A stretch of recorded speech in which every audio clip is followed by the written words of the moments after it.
નમસ્કાર દર્શક મિત્રો, વૈભવ દ્રષ્ટિ સમાચારમાં આપનું હાર્દિક સ્વાગત છે। ગુજરાતના અમદાવાદમાં 12/6/2025ના રોજ જે વિમાન દુર્ઘટના બની હતી તે ખરેખર કાળજું કંપાવી નાખે તેવી હતી, જેમાં જેટલા પણ મુસાફરો સવાર હતા તે તમામ બળીને ભરતું થઈ ગયા હતા।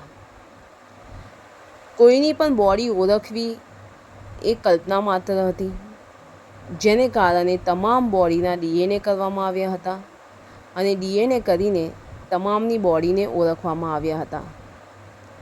આ દુર્ઘટનામાં આપના પૂર્વ મુખ્યમંત્રી વિજય રૂપાણીનું પણ નિધન થયું હતું અને વિજય રૂપાણીની બોડીને ઓળખવા માટે પણ તેમની DNA ચકાસણી કરવામાં આવી હતી।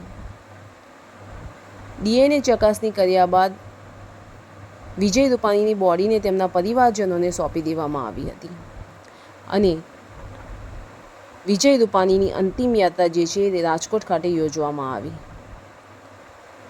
રાજકોટમાં વિજય રૂપાણીની અંતિમ યાત્રા સમયે તેમના પત્ની અને તેમના પુત્ર ભાવુક થતા જોવા મળ્યા હતા,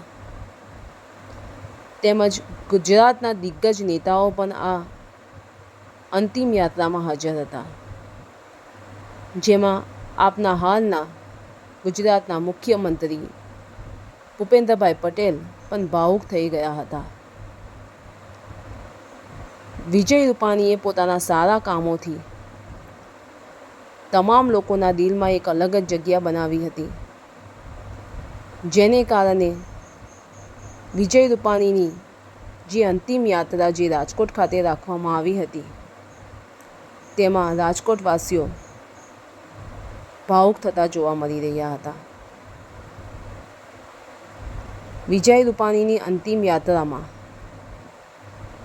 ભારે માત્રામાં લોકો ઉપસ્થિત રહ્યા